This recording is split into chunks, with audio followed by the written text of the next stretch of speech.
आज के इस वीडियो में हम एक बहुत ही इंटरेस्टिंग अलजेब्राइक इक्वेशन को सॉल्व करने वाले हैं। इक्वेशन यहां पर आपको दिख रहा है 1 divided by a plus 1 divided by b equal to 1 divided by a plus b. हमें इस इक्वेशन को सॉल्व करना है और सॉल्व करके जो है यहां हमें ए और बी का वैल्यू पता करना है। तो यहां हम देखिए इसे सॉल्व करेंगे कैसे। तो सबसे पहले हम क्या करेंगे, यहां पर जो इनका डिनोमिनेटर है, आप लेफ्ट हैंड साइड में देखिएगा, यहां पर इनका जो डिनोमिनेटर है वो हम सेम बनाने का प्रयास करेंगे। तो इसमें क्या करेंगे, इसमें जो है हम न्यूमरेटर और डिनोमिनेटर में जो है बी से मल्टीप्लाई करेंगे और इसमें जो है हम न्यूमरेटर और डिनोमिनेटर में जो है हम यहाँ ए से मल्टीप्लाई कर देंगे। तो क्या बन जाएगा, ये b divided by a b plus a divided by a b equal to 1 divided by a plus b हो जाएगा। तो अब देखिए लेफ्ट साइड में यहां इनका जो डिनोमिनेटर है वो तो सेम बन गया। तो आप यहां से हम कह सकते हैं कि ये हो जाएगा a plus b divided by a into b equal to यहां पर ये 1 divided by a plus b. तो अब अगर यहां क्रॉस मल्टीप्लाई कर दें तो ये हो जाएगा a प्लस बी का whole square equal to a into b. और अगर यहाँ लेफ्ट हैंड साइड में इसका हम एक्सपेंशन करें तो a square plus b square plus 2ab और इक्वल टू यहाँ हो जाएगा ये ए इंटू बी के। तो फिर यहाँ से अगर देखें तो कह सकते हैं a square plus b square plus 2ab और इस ए बी को इस साइड लाइए तो यहाँ हो जाएगा minus a b equal to 0। तो फिर यहाँ से ए स्क्वायर प्लस 2ab में से अगर ए बी को हम सब्ट्रैक्ट कर दें तो ये ए बी बन जाएगा। तो यहाँ हो जाएगा ये a b plus b square equal to कितना हो गया 0।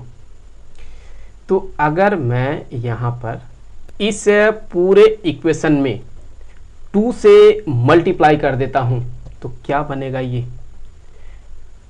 2a square plus 2ab plus 2b square equal to कितना हो जाएगा, ये 0।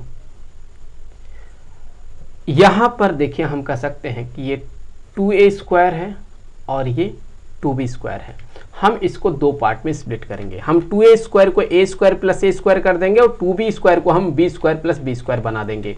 तो क्या बनेगा, अब देखिएगा, a स्क्वायर, अभी एक a स्क्वायर यहाँ बचा हुआ है, प्लस 2ab और यहाँ 2b स्क्वायर है तो यहाँ हम एक b स्क्वायर यहाँ से ले लें तो प्लस में ये b स्क्वायर हो गया। अब प्लस यहाँ से एक ए स्क्वायर बचा हुआ है, यहाँ पर एक बी स्क्वायर बचा हुआ है, तो ये हो गया a square plus b square equal to कितना 0। यहाँ अगर इसका हम एक्सपेंशन कर दें, बेसिकली एक्सपेंशन है ही, इसका हम शॉर्ट फॉर्म अगर देखें तो ये हो जाएगा ए प्लस बी का होल स्क्वायर। सो यहाँ ये हो गया ए प्लस बी का होल स्क्वायर और फिर यहाँ पर ये plus a square plus b square equal to 0।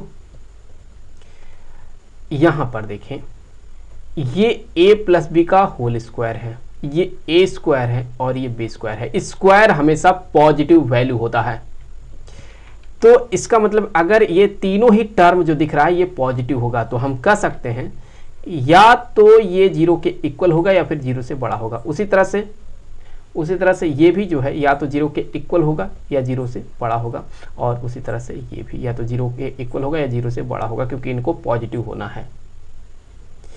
लेकिन जब हम इन तीन टर्म्स को आपस में ऐड कर रहे हैं तो इनका जो सम है वो 0 के इक्वल हो जा रहा है। इसका मतलब कि यहां से हर एक टर्म को हम कह सकते हैं कि 0 होगा। तो अगर यहां से हम कहते हैं कि a जो है ये 0 के इक्वल है, a जो है ये 0 के इक्वल है, b जो है ये 0 के इक्वल हुआ, तो a प्लस बी भी यहां पर 0 के इक्वल हो गया। a प्लस बी जो है यहां से ये 0 के इक्वल हो गया। लेकिन खास बात ये है कि यहां पर ये जो आपको डिनोमिनेटर में a प्लस बी दिख रहा है, ये डिनोमिनेटर 0 नहीं होता है, ये can not be 0। So denominator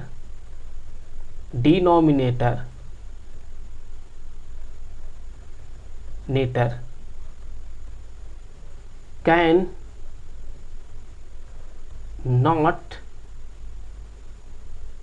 not be 0।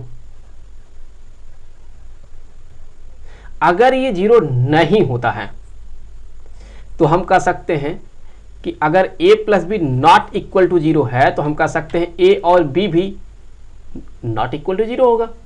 तो फिर यहां से ये कह सकते हैं ना कि जो a है ये नॉट इक्वल टू 0 है और जो b है ये नॉट इक्वल टू 0 है। तो इससे क्या कंक्लूजन निकला? इससे ये कंक्लूजन निकला कि यहां पर इसका कोई भी सॉल्यूशन नहीं है। तो हम कह सकते हैं कि our conclusion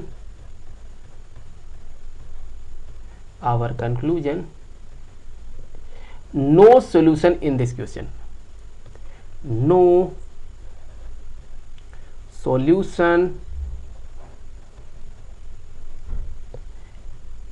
solution to this question।